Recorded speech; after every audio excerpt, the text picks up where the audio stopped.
जय श्री कृष्ण। आज हम श्रीमद् भगवद गीता के प्रथम अध्याय अर्जुन विषाद योग की यात्रा शुरू कर रहे हैं।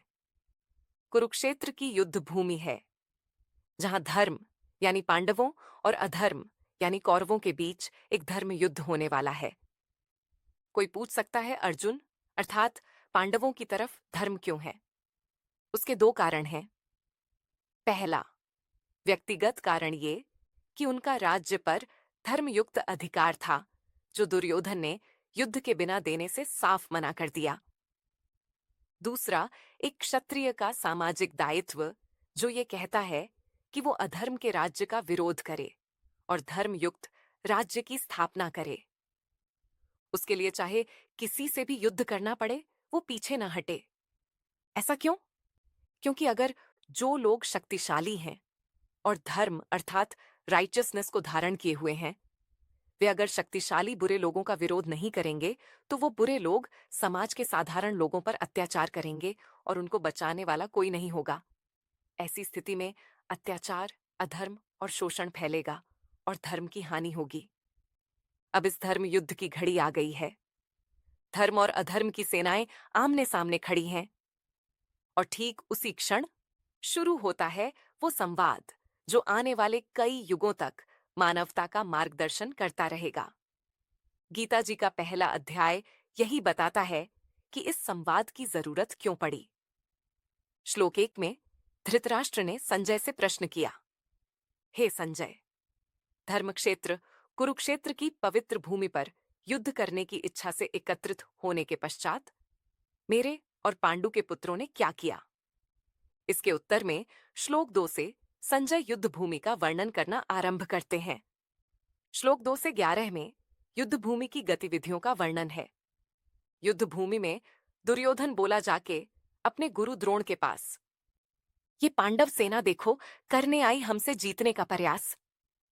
ये सेना आपके शिष्य द्रुपद पुत्र ने गुरुदेव सजाई है। इसने भीम, अर्जुन, विराट आदि वीरों से शक्ति पाई है। इस तरह वो पांडव सेना के दिग्गज गिनवाता जाता था। ऊपर से तो खूब अकड़ रहा, भीतर से लेकिन घबराता था। फिर अहंकारी वो अपनी सेना के योद्धा खूब गिनाने लगा। भीष्म, कर्ण, कृपाचार्य आदि के नाम ले लेकर इतराने लगा। फिर बोला, गुरुदेव, अपनी ये सेना देखो, बहुत बड़ी है। इसकी रक्षा को पितामह भीष्म के जैसी दीवार खड़ी है। भीम द्वारा रक्षित पांडव सेना भले मचाले जितना मर्जी शोर, अपनी सेना के आगे तो गुरुजी लगती, मुझको है कमजोर। वो अपने पूरे दल को संबोधित कर बोला, पूरे जोर से, तुम सब पितामह की रक्षा करना मिलकर सब ओर से। श्रोताओं, दुर्योधन सोचता है कि भीष्म पितामह में अपराजेय बल है और उनको इच्छा मृत्यु का वरदान भी प्राप्त है। इसलिए पितामह को कोई हरा ही नहीं सकता। इसलिए उनके आश्रय वो अपने को भी अपराजेय समझ बैठा है। वो भूल रहा है जो सत्य और धर्म के मार्ग पर होते हैं, उन्हें बहुत बड़ी बड़ी सेनाओं या संसाधनों की आवश्यकता नहीं होती। भगवान का साथ ही उनका सबसे बड़ा बल होता है। और हमारे प्रभु तो स्वयं अर्जुन के रथ की बागडोर हाथ में लिए सामने बैठे हैं, पर उसका अहंकार उसे ये सत्य देखने कहां देता है। अब श्लोक 12 से युद्ध का वातावरण और भी तीव्र हो जाता है। श्लोक 12 से 19 तक दोनों ओर की सेनाओं के महारथियों द्वारा शंख बजाए जाने का वर्णन है। इधर पितामह भीष्म ने अपना गर्जन करता शंख बजाया है। सुन उसकी ध्वनियों को दुर्योधन का मन अति हर्षाया है। फिर हर ओर शंख, नगाड़े, बिगुलों का शोर सुनाई देता था। समय मानो एक भयंकर नरसंहार की जैसे दुहाई देता था। जब समय हो गया मानो बलिदान का, धर्म संस्थापन के परम अभियान का। तब श्री कृष्ण के पांचजन्य ने भी ये अभिवादन स्वीकारा था।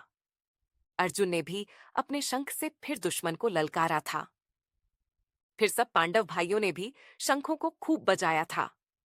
पांडव सेना के महारथियों ने भी उनका साथ निभाया था। इसने दुर्योधन के हृदय को जैसे चीर दिया, मानस पे उसके घाव बड़ा गंभीर किया। श्रोताओं, जब सब शंख बज चुके और बस शस्त्रों के चलने की तैयारी थी, उस समय एक ऐसी घटना होती है जिसने शस्त्रों के शोर के बीच मानव इतिहास के सबसे बड़े शास्त्र की रचना कर दी। श्लोक 20 से 23 में इसका वर्णन है।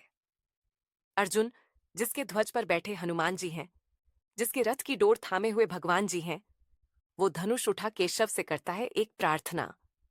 युद्ध भूमि के मध्य में करो मेरे रथ की स्थापना, ताकि मैं देखूं किस किस को इस युद्ध में मरना है, किसको दुर्योधन को खुश करने को केशव लड़ना है। यह सुनकर हमारे प्रभु ने जो किया वो प्रभु की अहेतु की कृपा है। यदि वो रथ दुर्योधन और दुशासन के सामने खड़ा कर देते तो युद्ध अभी शुरू हो जाता। लेकिन हमारे प्रभु ने रथ पितामह भीष्म और द्रोणाचार्य के सामने खड़ा किया, जिनसे अर्जुन को सबसे अधिक लगाव था।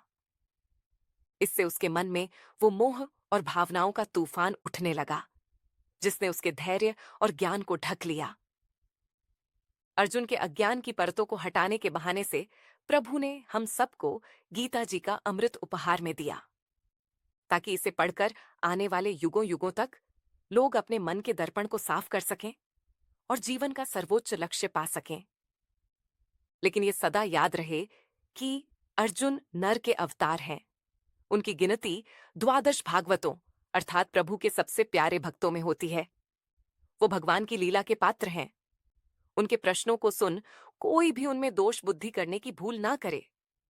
उनके प्रश्न हम सबके मोह और अज्ञान के प्रतीक हैं। इसे ऐसे ही समझो जैसे जब माँ बच्चे को चलना सिखाती है तो वो खुद तो उल्टा चलती है ताकि बच्चा सीधा चलना सीख सके। ये सब लीला हमारे मोह और अज्ञान को मिटाने के लिए ही है। श्लोक 24 से 30 में वर्णन है। केशव ने अर्जुन की आज्ञा कुछ इस तरह से निभाई थी। उसमें थोड़ी तो शरारत थी, थोड़ी नटखट सी चतुराई थी। भीष्म और द्रोण के सन्मुख माधव ने रथ ऐसे ठहराया था।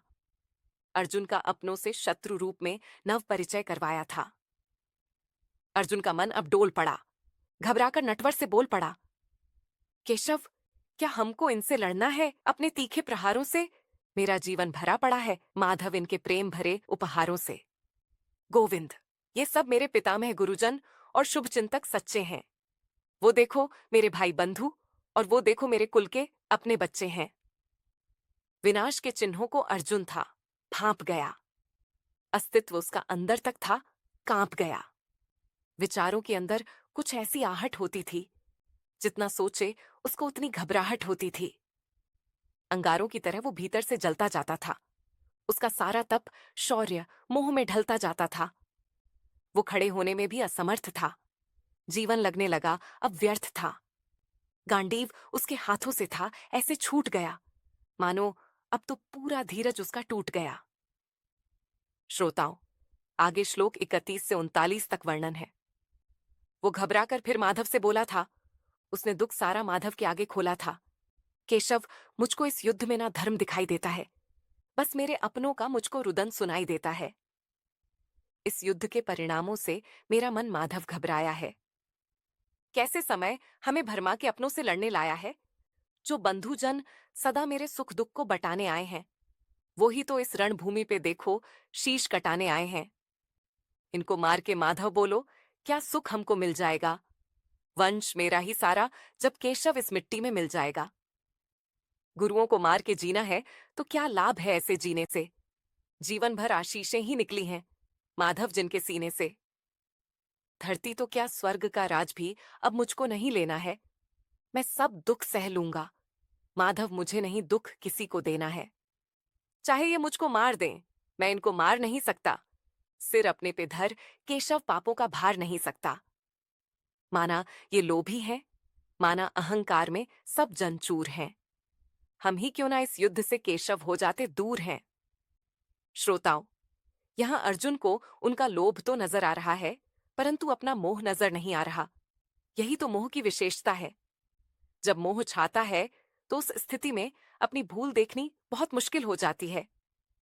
अब श्लोक 40 से 47 में अर्जुन कहते हैं, कुल नष्ट होगा, समाज में भी तो दूषण होगा, अच्छी परंपराएं टूटेंगी, रिश्तों में प्रदूषण होगा।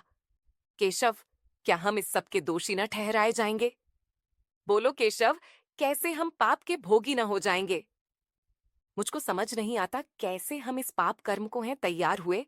इससे अच्छा होगा ये मुझको मारे बिन मेरे द्वारा कोई प्रतिकार हुए।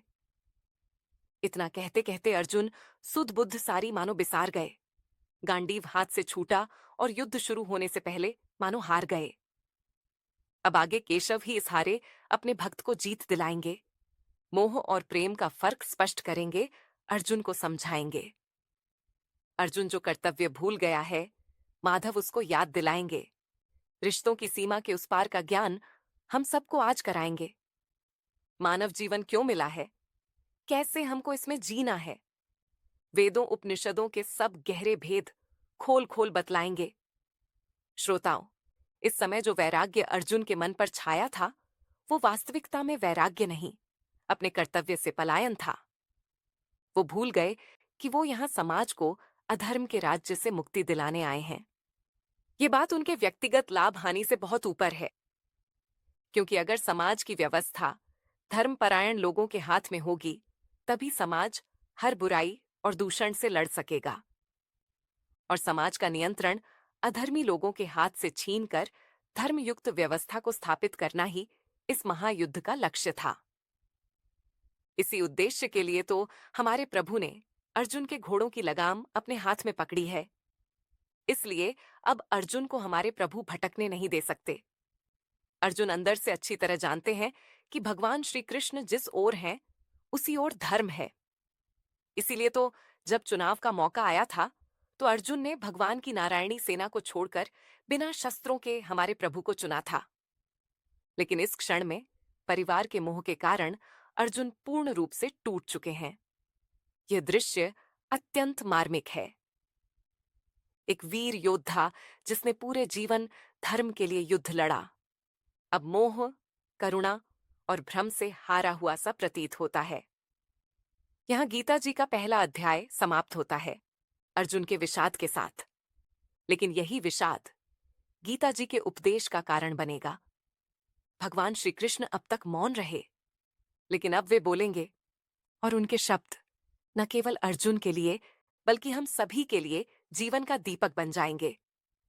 अगले अध्याय में हम प्रवेश करेंगे सांख्य योग में, जहां भगवान समझाएंगे कि कर्तव्य क्या है, वास्तविक धर्म क्या है, वास्तविक ज्ञान क्या है और मोक्ष का मार्ग क्या है।